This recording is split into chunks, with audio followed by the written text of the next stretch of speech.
Let's talk EFL, shall we? Because even though we're in an international break, there's still around about 13 games, I think it is, today that is taking place. We're joined this morning by our talkSPORT reporter, Bradley Hayden. How you doing, Bradley? Hi, Bradley. All good here, thank you, guys. How's everything with you? Yeah, all very, very well. Obviously, as I mentioned, then we're in this international break. No championship action to look forward to today, but we should really touch on the fact that Sunderland have made a fantastic start to this season. Yeah, they're the only side in the Championship who have got 100% win ratio so far.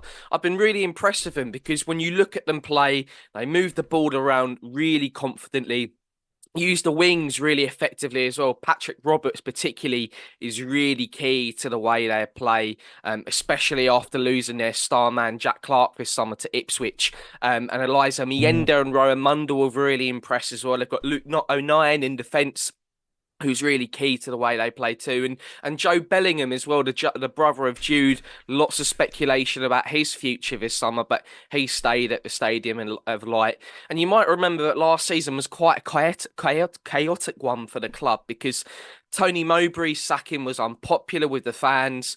Michael Beale came in, was sacked early this year because of results, and he failed to win the fans over. And then they didn't win too many games under caretaker charge last year. And that theme sort of continued into this summer because it took a little bit of time before they appointed Regis Lebray as the club's new head coach. His first job in England, and arrived from Lorient in France. But he's impressed so far. And after a difficult year last year, as we were just talking about there, Cass, could this be the season that Sunderland get back on track? Well, look, they've started really well, and Lorient, where the manager come from, is a very small club in France, and they're, obviously been successful there. So it's a big jump from there to Sunderland. So look, it's exciting for Sunderland fans because they're a side that you feel could get back to the Premier League. They get really good crowds if they get momentum at the football club. It's an exciting club to be at, isn't it, Bradley? It is, and everyone would love to see that game against Newcastle back in the top flight again, wouldn't they? I want to ask you, because I was quite astonished, even though I knew Steve from my playing days at Gillingham and taking on Blackpool. Yeah, this kind of came from nowhere, really. It's Steve Bruce's first job back in management in 2 years since he was sacked by West Brom, appointed as Blackpool's head coach on a 2-year deal this week.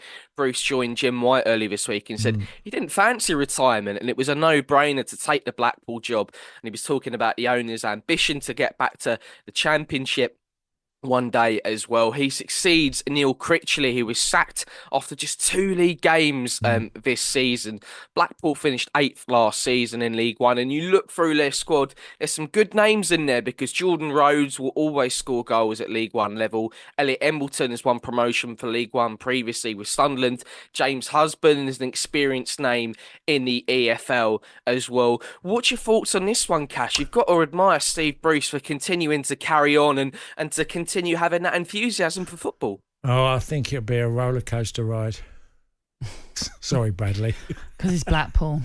Blackpool and the female. Gosh, honestly. I'm honestly, hand on heart, I can't believe Steve's took it. I mean, I got a lot of time for Steve, and I know that he loves football. He's addicted to it, and being part of. I just thought he's had a hell of a long run in management. He's obviously earned a lot of money over that time, and he's gone through some difficult scenarios. But I was surprised he'd gone into football again. Look, it's his choice. He's got the freedom to make that decision.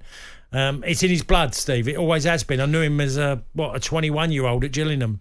So, I know how much football is to him, what it means to him. But it'll be a challenge, and it reminds me of the Mark Hughes going to Bradford. I was just about to say it reminded a lot of us of, a manager that's been at the elite level. He's managed in the Premier League, and he's managed some big football clubs, Villa and Newcastle, just to name a couple, Sunderland as well. And then he takes on a job where it's going to be difficult for him. They're not the biggest spenders in that league. He's going to be spinning plates over how he makes that work. Bradley, League One is fascinating when you look at some of those clubs in there, including Blackpool. I'm talking about past Premier League side. So Blackpool, you've got Wigan, you've got Bolton, who else have we got? Birmingham, Reading, for example, Barnsley, and Charlton as well, of course. They're in action in our live game on talkSPORT 2 this afternoon as they take on Rotherham. How do we see that game going? Well, they've got another man in charge in Charlton, in Nathan Jones, who, let's face it, was in the Premier League not too long ago as well. And Charlton started this season quite well. 3 wins from their opening 4 games. Lost to Reading last week. And coincidentally, Charlton have lost 3 times under Nathan Jones, and twice of those have come to Reading. So obviously Reading have got Nathan Jones and Charlton's number. But we mentioned Charlton there and Nathan Jones on a bit of a redemption mission after failed stints at Southampton. Stoke still needs to prove he can manage outside of Luton. Getting the Luton band back together at Charlton as well, might I say, as well. They've signed Luke Berry and Alan Campbell on loan from Luton. Added Dan Potts yesterday as well. Matty Godden came in this summer, which should be a good signing at that level. They face a Rotherham side on talkSPORT 2 this afternoon, who are managed by Steve Evans, back at his second stint at the club. And everyone knows what Steve Evans is like in League One. His sides will always be up there come the end of the season. Rotherham side who are also very busy in the transfer market this summer as well. But on Nathan Jones, Cass, how much of a point does he have to prove at Charlton? Well, a big one, because, he's had opportunities and it's not quite works out.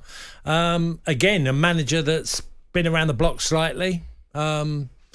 Southampton was a real difficult job for him, wasn't it? And it the way he's perceived there as well, and he took a lot of stick, so he's had to rebuild himself as a manager, hasn't he? And look, Charlton's a great club. I've lived locally to Charlton for all my life. Millwall, Charlton were my 2 local clubs. So, fair play for them for having a go. And it's a great club to manage. If you get something going at Charlton, it'd be fantastic. Yeah. talkSPORT Breakfast, waking you up Monday to Friday morning from 6 a.m. on AM, on DAB, via the talkSPORT app and on your smart speaker. talkSPORT.